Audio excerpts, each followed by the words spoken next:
In August of 2019, a man died in a federal jail cell in New York City. His name was Jeffrey Epstein. The official report said it was suicide. But almost immediately, millions of Americans asked the same question. How does a man on suicide watch in one of the most secure detention facilities in the United States, with cameras, guards, protocols, and procedures, end up dead, unwatched, unmonitored, unprotected? And more importantly, why did his death feel like an ending no one wanted? Because Jeffrey Epstein wasn't just a criminal. He was a connection point, a man who sat at the crossroads of money, power, politics, and secrecy. And when he died, so did the chance for the full truth to come out, or at least that's what many people believe. Tonight, we begin a story that never really ended. A story buried under sealed documents, redacted names, missing footage, and unanswered questions.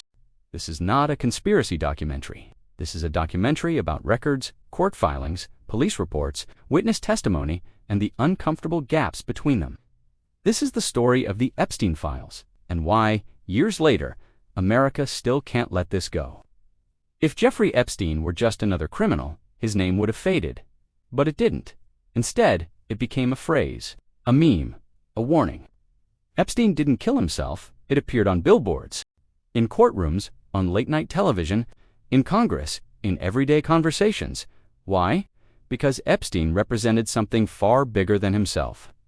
He represented the idea that there are two systems of justice in America, one for ordinary people and another for those connected to power. Epstein had wealth with no clear origin, access to people most Americans will never meet, private planes, private islands, private meetings. And yet, for decades, he avoided serious consequences. When he was finally arrested again in 2019, he never made it to trial. That alone makes this case different, because trials are where evidence is tested, where names are spoken, where facts are placed under oath. Jeffrey Epstein's trial never happened, and that absence is the shadow hanging over everything that follows. When people talk about the Epstein Files, they're not talking about one document. They're talking about thousands. Police reports from Florida, federal case files, civil lawsuits, victim depositions, flight logs, financial records, court-sealed exhibits. Some have been released. Many remain sealed. Others were released heavily redacted, black ink where names should be. Judges have acknowledged that some of these documents contain the names of powerful individuals, people who were never charged, people who deny wrongdoing, people whose reputations could be destroyed by mere association. And that's where the tension lives, because the public wants transparency, and the courts are balancing that against due process. The result, a permanent state of suspicion. Every redaction becomes a question mark. Every sealed page becomes a rumor. And every delay feeds the belief that something is being protected. On August 10, 2019, Jeffrey Epstein was found unresponsive in his cell at the Metropolitan Correctional Center. He was 66 years old. He had been denied bail. He was facing federal sex trafficking charges that could have kept him in prison for life. According to official reports, his cellmate had been transferred. Guards failed to check on him. Cameras malfunctioned. Epstein was not being actively monitored. Each of these failures alone would be concerning. Together, they were explosive. The Department of Justice later admitted to serious irregularities. 2 guards were charged not for Epstein's death, but for falsifying records. They eventually avoided jail time through a deferred prosecution agreement. No one else was criminally charged. The surveillance footage, unusable, the timing, unfortunate, the optics, disastrous. For a public already distrustful of institutions, this was gasoline on a fire. To understand why Epstein's death shook the country, you have to understand the moment it happened. This was post-financial crisis, post-Watergate culture, post-Snowden. Americans had already watched powerful people avoid consequences. Banks were bailed out. Executives walked free. Whistleblowers were punished. Trust was already low. So when authorities said, "There's nothing more to see here," millions of Americans said, "No, we've heard that before." This wasn't just skepticism. It was cumulative distrust. Epstein became a symbol of everything people believed was wrong with the system. And symbols don't die quietly. Here's the question that matters. Who was Jeffrey Epstein really? Officially, he was a financier. Unofficially, no one could clearly explain how he made his money. He didn't run a major hedge fund. He didn't manage public investments. He had no visible business generating billions. And yet, He lived like a man with unlimited resources. Mansions in New York and Florida, a private island in the Caribbean, a fleet of aircraft, staff, security, influence. Even Wall Street veterans admitted they couldn't track his financial origin. That mystery is central to this case, because money explains access, and access explains opportunity. Epstein had both.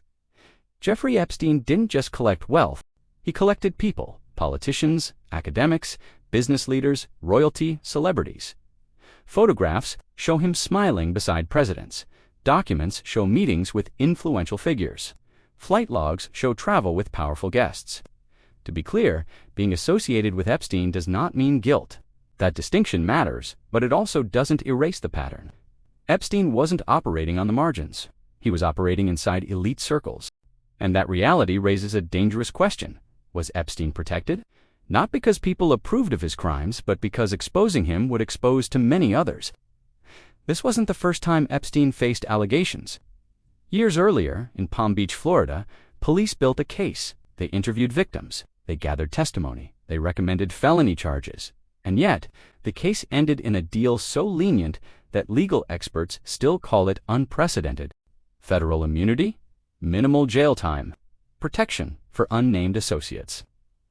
That deal will become a central chapter in this documentary because it set the precedent.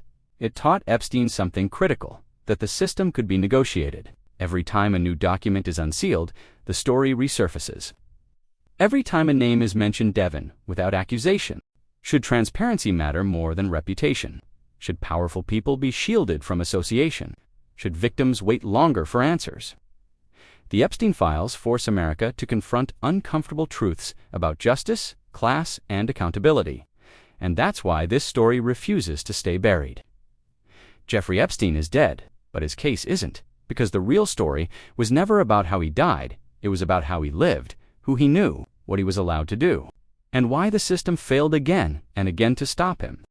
Before the private jets, before the mansions, before the island, there was a boy from Brooklyn. No fortune, no famous name, no visible connections. Jeffrey Edward Epstein was born on January 20th, 1953, in Brooklyn, New York. His parents were middle class. His father worked for the city parks department. His mother was a homemaker. Nothing about Epstein's childhood suggested the life he would later live. No inherited wealth, no political dynasty, no elite pedigree. And yet, within a few decades, this same man would move effortlessly through the highest levels of American society. So the question becomes unavoidable. Where did it start? Epstein grew up in a modest Jewish household. By most accounts, he was intelligent, reserved, and academically gifted. He attended public schools in New York City. Teachers described him as bright but not exceptional. There were no early signs of criminal behavior, no documented abuse history, no obvious trauma. In fact, Epstein's early life appears ordinary, which is precisely what makes his rise so unsettling. Because his story isn't one of inherited privilege, it's a story of access gained and access granted. Epstein would later present himself as a mathematical prodigy, a genius, someone whose intellect opened doors. But when journalists later examined his academic record, the story didn't quite match the myth. Epstein attended Cooper Union, a tuition-free college known for engineering and science. Then he transferred to New York University. He studied physics, or at least he claimed to. There is no record of Epstein earning a degree from NYU, no graduation date, no diploma. And yet, shortly afterward, Epstein somehow landed a job teaching at one of the most prestigious private schools in Manhattan, the Dalton School. Dalton wasn't just any school. It educated the children of New York's elite: bankers, lawyers, executives, political families. Getting hired there without a degree was highly unusual. Somehow, Epstein did, and this would become a pattern. Rules that applied to everyone else simply didn't apply to him. At Dalton, Epstein taught math and physics. He was young, charismatic in a quiet way, confident, and surrounded daily by wealth. Parents noticed him. Board members noticed him. And one parent in particular would change the course of Epstein's life forever. Alan Ace Greenberg, CEO of Bear Stearns, one of the most powerful men on Wall Street. According to multiple accounts, Greenberg took an interest in Epstein. Why? That remains unclear. But soon after, Epstein left teaching and entered finance. With no degree, no formal training, no proven track record, just a recommendation from the right person. In 1976, Epstein was hired by Bear Stearns, one of the largest investment banks in America. This was not a junior clerical role. He quickly became a trader, then a limited partner. Colleagues later described him as aggressive, confident, and secretive. But again, there were gaps. No clear explanation for his rapid rise, no clear documentation of extraordinary performance, and yet Epstein advanced. Then, just as suddenly as he arrived, he left, officially. Bear Stearns said Epstein was terminated for violating company rules. Unofficially, details remain murky. But what's clear is this: Epstein left Wall Street not disgraced, but connected. After Bear Stearns, Epstein claimed to run his own financial firm. The name changed over time. The structure was unclear. He reportedly managed money for ultra-wealthy clients. But when journalists later tried to verify this, they couldn't. There were no public records of major funds, no known portfolios, no transparency. Yet Epstein's lifestyle began to change rapidly. Better apartments, better travel, better contacts. Somehow, Epstein was making serious money, but no one could explain how. And that's when his pattern became visible. Epstein didn't build wealth publicly. He built it privately. In the shadows, during this period, Epstein began doing something unusual. He wasn't networking like a normal financier. He wasn't attending conferences. He wasn't building a brand. Instead, he focused on individuals, specific people, powerful people. He positioned himself as useful, a fixer, a connector, someone who could help. Help with money, help with introductions, help with problems. This strategy worked because Epstein didn't need thousands of clients. He needed a handful, and he needed their protection. Even in these early years, there were red flags. Former associates described Epstein as manipulative, controlling, obsessed with loyalty. He demanded secrecy. He avoided written records. He preferred private meetings. Nothing illegal on paper, but deeply unusual. And yet, instead of raising alarms, people kept trusting him because he appeared successful. And in America, success often overrides scrutiny. By the early 1980s, Epstein was no longer a sculptor. He was no longer just a trader. He was becoming something harder to define. A man without a clear profession, without clear credentials, without clear income, but with growing influence. This was the foundation. The quiet phase, the part of the story no one paid attention to until it was too late. Jeffrey Epstein didn't start as a monster. He started as a mystery. A man who learned early that access matters more than rules, that proximity to power creates immunity, and that questions can be avoided. You stand close enough to the right people. By the late 1980s, Jeffrey Epstein had become something almost unheard of in American finance. A wealthy man with no visible source of wealth. He didn't run a hedge fund. He didn't manage public investments. He didn't publish performance reports. He didn't advertise, and yet his lifestyle exploded. Private jets, luxury homes, full-time staff, global travel. So the question investigators, journalists, and even Wall Street veterans would later ask was simple. What exactly was Epstein's business, and why did no one seem able to explain it? Epstein liked to present himself as a financial savant, a man so brilliant that ordinary investors wouldn't understand his methods. After all, the truly wealthy often prefer secrecy. But when journalists began looking closer, the myth began to crack. There were no independent confirmations of Epstein's extraordinary returns, no former employees who could describe a functioning firm, no regulatory filings consistent with a major money manager. What Epstein had was not a business in the traditional sense. He had relationships.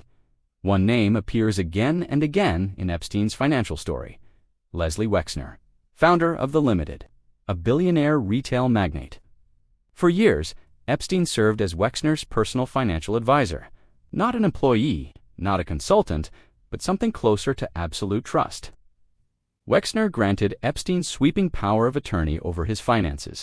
This was extraordinary. It meant Epstein could buy property, move money, sign documents, all on Wexner's behalf. During this period, Epstein acquired a massive Manhattan townhouse, one of the largest private residences in the city. It was later revealed that the property had effectively been transferred to Epstein for a fraction of its value.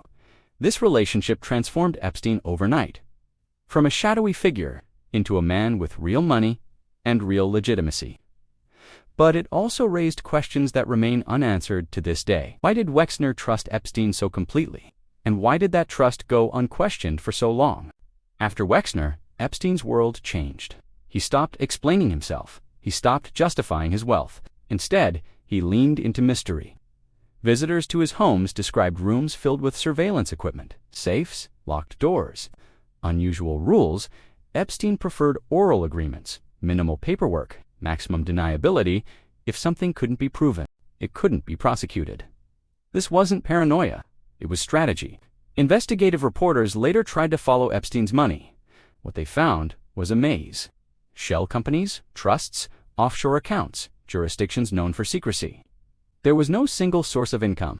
Instead, there were fragments, transfers, loans that didn't make sense. Assets held indirectly.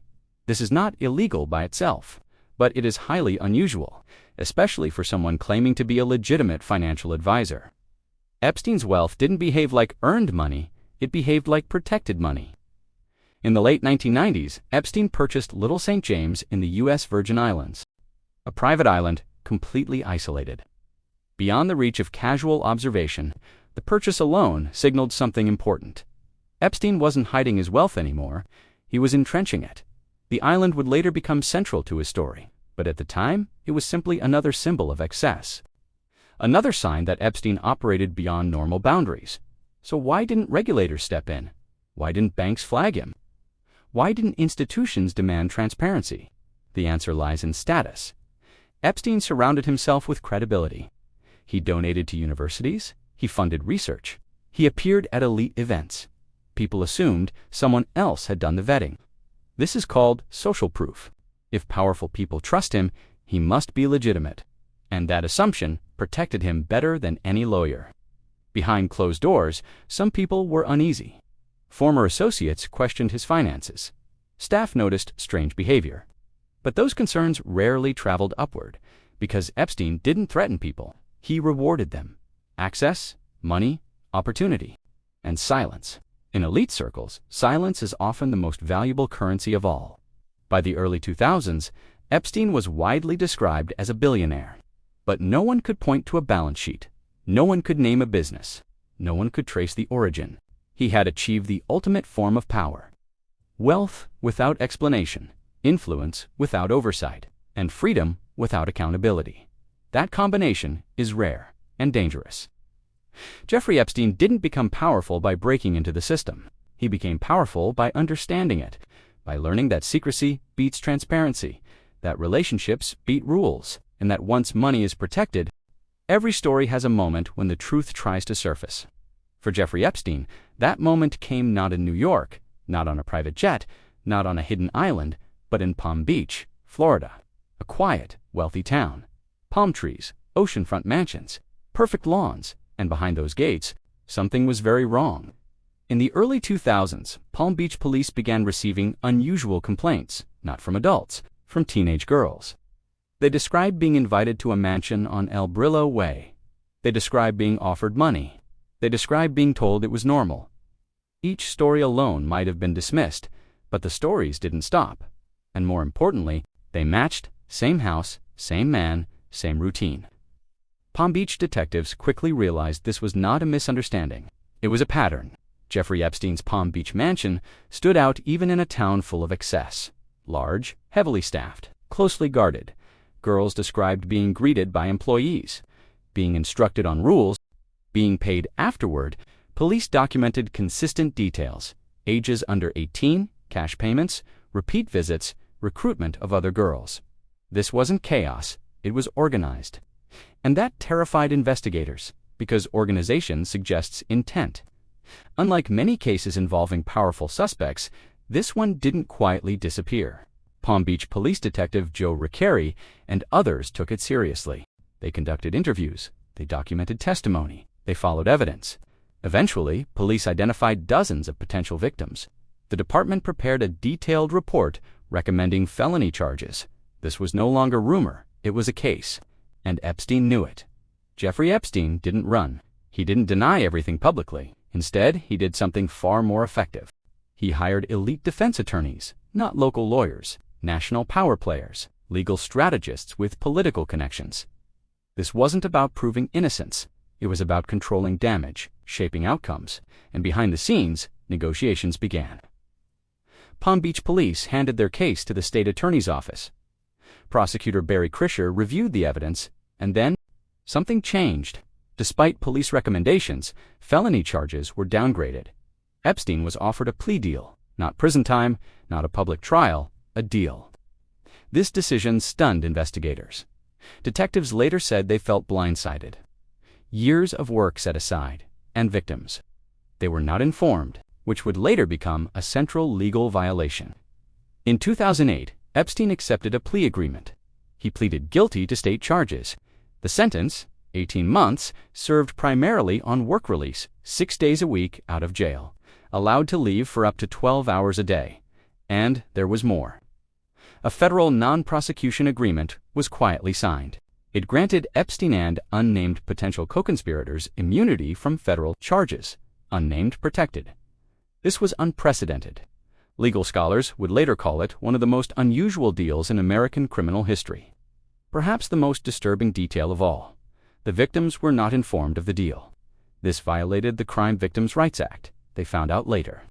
After the agreement was signed, after justice had already been negotiated away, for them it felt like betrayal, not just by Epstein, but by the system. Epstein served his sentence, if it can even be called that. He slept in jail. He worked outside. He returned to luxury every evening. And when it was over, he was free. The message was clear. The system could be managed, consequences could be minimized, and power, when combined with money, worked. That lesson would shape everything that followed.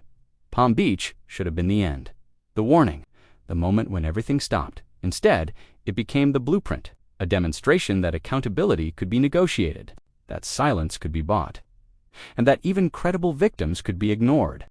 In the American justice system, plea deals are common, but some deals are so unusual they demand explanation.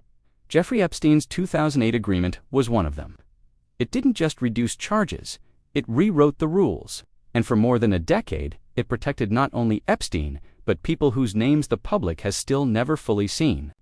To understand how extraordinary Epstein's deal was, you first have to understand what normal looks like. In cases involving minors, prosecutors typically pursue felony charges, mandatory prison sentences, lifetime offender registration. Deals, if offered, are usually narrow. They protect the state's case. They do not protect unnamed third parties. They do not override federal authority. And they are almost always disclosed to victims.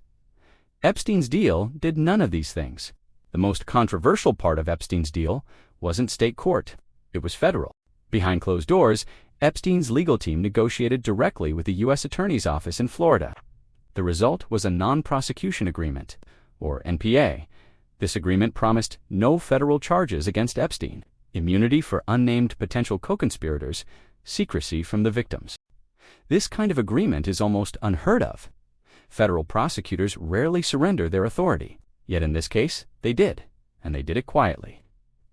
The U.S. attorney who approved the deal was Alexander Acosta. Years later, when asked about it, Acosta offered a stunning explanation. He said he was told Epstein belonged to intelligence. He did not elaborate. He did not provide evidence. But the statement added fuel to an already burning fire. Acosta would later become U.S. Secretary of Labor. When Epstein was arrested again in 2019, Acosta resigned. The right to be informed, the right to be heard, the right to participate. In Epstein's case, prosecutors actively kept victims in the dark. Emails later revealed deliberate efforts to prevent them from learning about the deal. This was not oversight, it was strategy, and it would eventually come back to haunt the government. When details of the deal became public, legal experts were stunned. Former prosecutors called it indefensible. Judges described it as unusual and deeply troubling. No comparable case could be found, especially not one involving minors. The immunity clause alone raised alarms. Who were the unnamed co-conspirators? Why were they protected? And who insisted on that language? After serving his sentence, Epstein resumed his life almost immediately. Travel, parties, private planes, international access. He was required to register as a sex offender. But enforcement was lax. He continued associating with powerful people. The deal hadn't slowed him down. It had emboldened him, because the lesson was clear. He was untouchable. Years later, journalists and attorneys representing victims began re-examining the agreement. They challenged its legality. They demanded disclosure. They argued that it violated federal law. In 2018, a federal judge ruled that prosecutors had indeed violated victims' rights. It was a rare rebuke, but it came too late. Epstein had already lived freely for years. The Epstein deal didn't just protect one man. It sent a message that wealth can bend justice, that secrecy can override transparency, and that powerful networks can insulate themselves from consequence. It became the foundation of public distrust. The reason Epstein's death would later feel so suspicious, because the system had already failed once. Spectacularly, the sweetheart deal wasn't an accident. It was engineered, negotiated, signed, and enforced. It protected Epstein when he needed it most. And it delayed accountability long enough for damage to multiply. After the sweetheart deal, Jeffrey Epstein did something that surprised many people. He didn't retreat. He didn't disappear. He expanded. Most people who survive a criminal case involving minors keep a low profile. Jeffrey Epstein did the opposite. He stepped deeper into the world of influence. And he did it openly. By 2009, Epstein was officially a registered sex offender. But his lifestyle barely changed. He continued traveling internationally. He hosted gatherings at his homes. He entertained politicians, academics, financiers, and celebrities. To outsiders, it looked like nothing had happened. No public shame, no social exile, no loss of access. This wasn't defiance, it was confidence. Epstein believed the system had spoken, and it had chosen him. Power circles operate differently than ordinary social networks. They are built on favors, introductions, opportunities, and discretion. Epstein understood this. He positioned himself as a connector, someone who could introduce a scientist to a billionaire, a politician to a donor, a financier to an exclusive opportunity. In elite environments, usefulness equals protection, and Epstein made himself indispensable. Photographs, calendars, and visitor logs later revealed Epstein's proximity to political figures across party lines: presidents, former presidents, lawmakers, donors, advisors. It is critical to say this clearly. Association does not equal guilt. Many people encountered Epstein in social or professional settings without knowing the full extent of his crimes. But the pattern matters, because Epstein wasn't just adjacent to power. He was welcome inside it, even after his conviction. And that reality disturbed investigators years later. One of Epstein's most effective strategies was aligning himself with intellectual institutions. He donated millions to universities. He funded research. He hosted scientists at his properties. He presented himself as a patron of knowledge. This created another layer of credibility. If respected academics accepted his money, he must be legitimate. Some later admitted they ignored warning signs. Others said they didn't ask questions, because asking questions can cost funding. This was not corruption. It was complicity through convenience. Epstein also understood the value of social proof. Photographs with famous people, public events, charity functions. Being seen with recognizable faces normalized him. It diluted suspicion. It reframed him as eccentric rather than dangerous. And for years, it worked. Until the accusations resurfaced, and people began asking why he had never truly been excluded. Epstein's aircraft became moving meeting rooms, private, unrecorded, unregulated. Flight logs would later show frequent travel with influential passengers. Again, this does not imply criminal behavior by those individuals, but it does show access, and access is power. Epstein controlled the environment: who spoke, who listened, and who owed whom a favor. Many people later asked, why didn't anyone stop him? The answer is uncomfortable, because speaking up carries risk: professional risk, social risk, legal risk.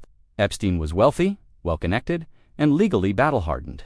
People assumed someone else would intervene, and when everyone assumes that, no one does.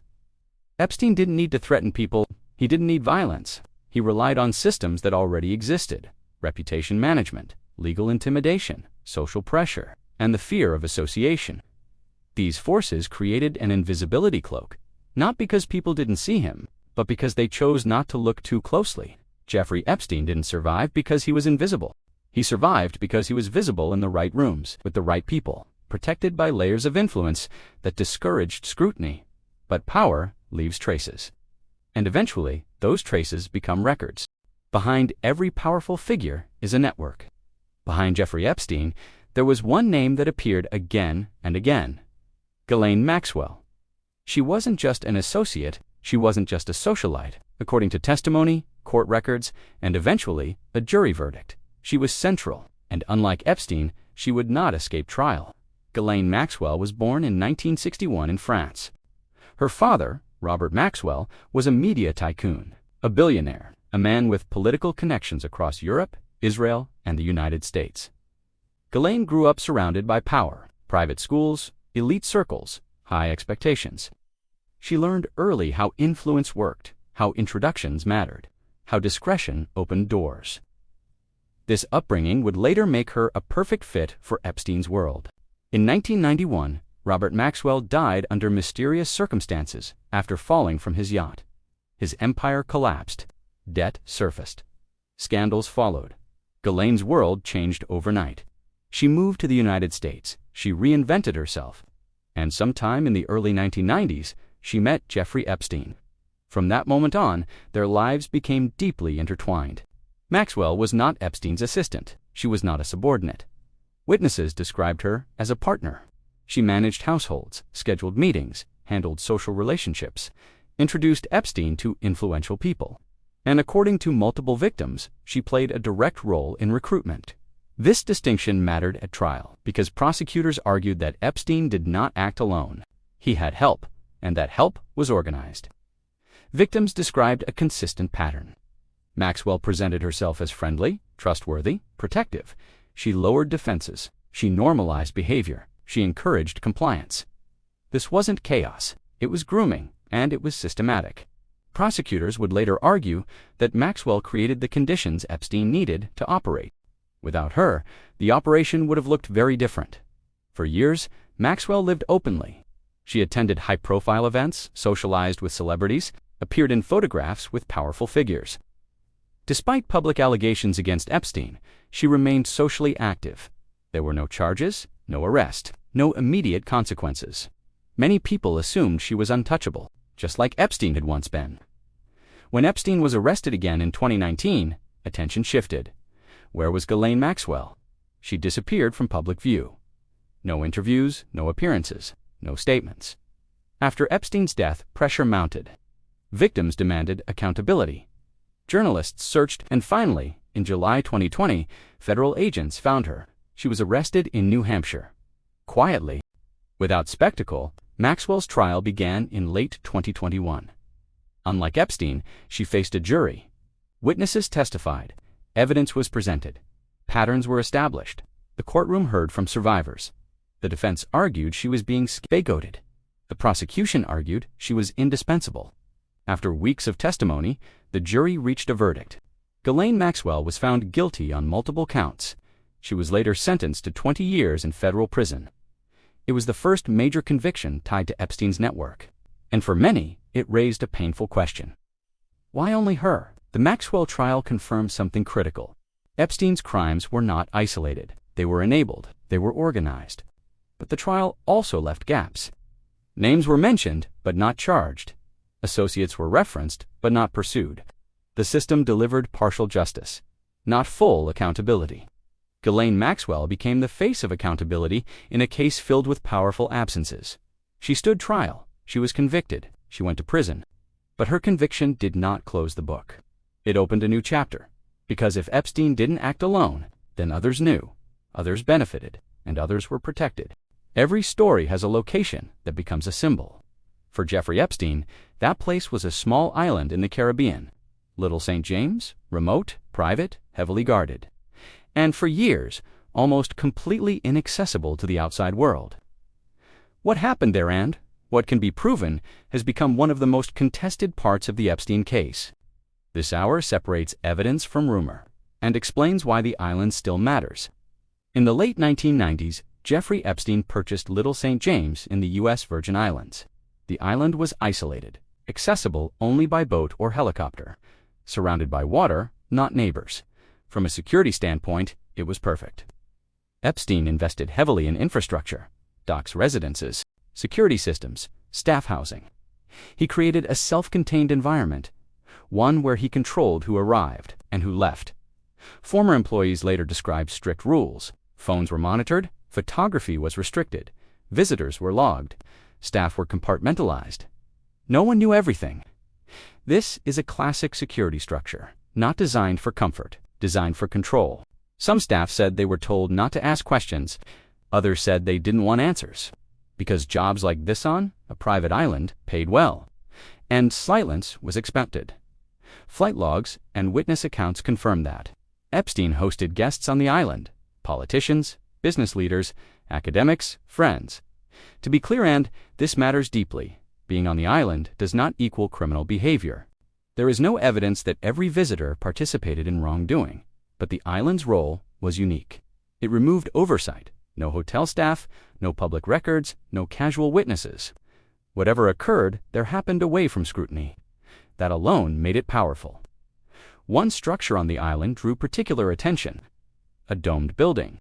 Images of it circulated widely online. Speculation exploded. Some claimed it was sinister. Others said it was exaggerated. Investigators later confirmed that the building existed, but they cautioned against unverified claims. This is where misinformation thrived, because when facts are scarce, imagination fills the gaps. And Epstein's secrecy allowed myths to flourish. After Epstein's arrest and death, the island was searched. Federal agents collected evidence, but years had passed. Time destroys proof. Witnesses move on. Memories fade. Digital records vanish. Whatever could be definitively established was limited, and that limitation frustrated the public, because the island had become a symbol of hidden truth. But symbols don't always leave evidence behind. Little St. James represented ultimate privacy, the kind only extreme wealth can buy. It showed how Epstein thought. He didn't just want discretion, he wanted isolation. A place where rules felt optional, where authority felt distant, where accountability felt abstract. The island wasn't just a location, it was a statement. After Epstein's death, images of the island flooded the media. Drones, satellite photos, headlines, speculation. Some reporting was responsible, some wasn't. Conspiracy theories spread faster than verified facts. This complicated real investigations, and it blurred the line between truth and fiction, which ultimately benefited no one, least of all the victims. The island does not prove every accusation made online, but it does prove something critical. Epstein deliberately constructed environments with minimal oversight. He invested in secrecy. He prioritized control, and he created spaces where power was absolute. That pattern appears everywhere in his life: Palm Beach, New York, the Plains, and yes, the island. Little St. James has become a legend, but legends can distract from reality. The truth is quieter, more procedural, more frustrating. The island mattered not because of what people imagine, but because of what it prevented: witnesses, transparency, accountability. In the next hour, we leave the island and follow the paper trail. Because if the island hid actions, the flight logs recorded movement. If Little St. James was the stage, the flight logs were the map. Jeffrey Epstein owned a fleet of private planes, jets that crossed continents, planes that transported people to and from his homes, flights that kept him and his network in constant motion. Every flight left a record. Every log entry became evidence. And for investigators, the logs provided the clearest picture of Epstein's world outside his isolated island. Epstein's primary aircraft was a Boeing 727, often referred to in media as the Lolita Express. The fleet included smaller private jets and helicopters. All were equipped for long-range travel. But their significance was not in comfort or speed. It was in mobility. Flight logs showed trips between New York, Palm Beach, Little St. James, Paris, London, and other international destinations. The movement pattern demonstrated Epstein's ability to operate beyond scrutiny. Flight logs became controversial because they included names, politicians, business leaders, celebrities, royalty. It is critical to clarify: being on a flight does not equal wrongdoing. Many passengers traveled for legitimate business, philanthropy, or social reasons. But patterns emerged. Certain flights included multiple underage girls. Some flights went directly to private locations like Little St. James.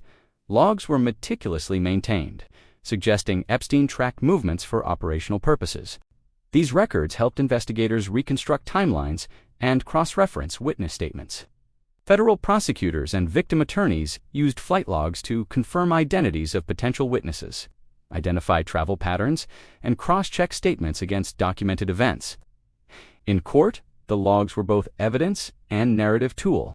They demonstrated how Epstein facilitated travel that connected victims to his network. Without these logs, much of the timeline would have been conjecture. When the logs became public, media outlets published names. This created immediate controversy. Critics argued, publishing unverified names could harm reputations, and not every person on a flight was aware of criminal activity. Supporters argued, transparency was essential, and public pressure ensures accountability. The tension between privacy and exposure continues to fuel discussions about accountability for the wealthy and connected. Flight logs also revealed Epstein's international reach. Multiple countries were visited with limited documentation. This raised questions for investigators. Were international authorities aware of his activities? How did his network operate beyond U.S. jurisdiction? Were foreign nationals involved? International secrecy compounded domestic challenges.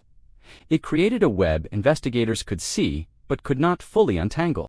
Investigators cross-referenced logs with credit card transactions, phone records, and witness testimony. Patterns emerged, recurrent names appearing at private locations, consistent travel routes connecting homes, planes, and islands, and evidence of coordination. These patterns suggested a structured system rather than spontaneous travel. This was critical in proving organized facilitation of illegal activity. While flight logs provided insight, they were not the full picture. They showed who was on board. They did not prove intent, confirm actions taken during flights, or establish criminal participation by passengers. In many ways, the logs were evidence of exposure, not guilt. But in the court of public opinion, exposure can be as powerful as proof. Flight logs became more than records. They became symbols of access, influence, and control. They showed how Epstein leveraged movement and proximity to powerful people to maintain safety and secrecy. And they highlighted one painful reality. His network was extensive. Little St. James was the stage. The logs were the map. Together, they demonstrated a system carefully designed to protect Epstein and isolate him from accountability. But even systems have flaws, because records exist, testimony exists. And investigators, journalists, victims, and lawyers were piecing it together. After decades of secrecy, connections, and carefully constructed protection, Jeffrey Epstein's life finally intersected with full legal scrutiny. By 2019, public awareness and pressure reached a tipping point. And the system, which had once quietly protected him, acted. On July 6, 2019, Jeffrey Epstein was arrested at Teterboro Airport in New Jersey. He was charged with sex trafficking of minors, conspiracy, and abuse of underage girls. The arrest was the result of investigative work by the FBI, NY prosecutors, and persistent victims advocacy. Flight logs, bank records, witness testimony, and previous allegations all played a role. Epstein was detained at Metropolitan Correctional Center, MCC, in Manhattan, a facility designed to hold high-profile prisoners. News of Epstein's arrest caused a media storm. Public outrage surged. Questions arose immediately. How could he have avoided stricter consequences for so long? Who else was implicated? How could the system have failed victims for over a decade? Politicians, journalists, and citizens demanded transparency. Victims expressed both relief and apprehension. Relief that Epstein was finally facing justice. Apprehension about whether justice could truly be served. While in MCC, Epstein was assigned suicide watch, then removed from it. He was placed in a cell with limited oversight. Multiple reports highlighted malfunctioning cameras, irregular staff checks, and procedural lapses. These anomalies fueled speculation, conspiracy theories, and widespread scrutiny. For investigators, the discrepancies were a reminder of systemic vulnerability. On August 10, 2019, Jeffrey Epstein was found dead in his cell. Official reports concluded suicide by hanging. The death sparked immediate controversy. Autopsies and reports prompted questions about staff negligence, security failures, and potential foul play. The death left critical questions unanswered. Who might have benefited if Epstein remained silent? How much information about co-conspirators would die with him? Epstein's death ensured that many lines of inquiry were incomplete, at least in public record. Investigative journalists published timelines of his life, connections to high-profile figures, and flight logs and property maps. Public discourse shifted from, "How did this happen?" to "What does this mean for the people he was connected to?" And questions about accountability, both systemic and individual, became central. While Epstein was gone, legal action continued. Ghislaine Maxwell was arrested, tried, and convicted. Civil lawsuits were filed by victims seeking compensation. Investigations into co-conspirators, financial transactions, and institutions continued. The law had finally caught up, at least partially, with some of Epstein's network, but full accountability remained elusive. Many powerful figures implicated in logs, emails, and flight manifests were never charged. Jeffrey Epstein's story is not only about crime, it is about influence, access, wealth used to insulate a predator from consequences. It is about systems that failed victims, secrecy that enabled criminal behavior, and power that protected abusers. For victims, the legacy is personal. For society, it is structural. And the questions it leaves continue to challenge legal, political, and social institutions. Epstein's case exposed systemic flaws, inadequate oversight of powerful individuals, loopholes in plea agreements, and delays in victim notification. Investigations continue, lawsuits continue. Policy reforms are being discussed. The Epstein Files remain open in spirit, even if he is gone. Jeffrey Epstein is dead. His co-conspirators are partially exposed. Victims have gained partial justice. But the story raises enduring questions. How much power can money buy? How easily can influence protect wrongdoing? What will it take to truly hold all responsible parties accountable? The Epstein Files are more than a case study in crime. They are a mirror, a reflection of the intersections of wealth, power, secrecy, and justice in modern society. And the questions it leaves behind will echo for years to come. If you want to hear more about these kind of videos, do subscribe to the channel.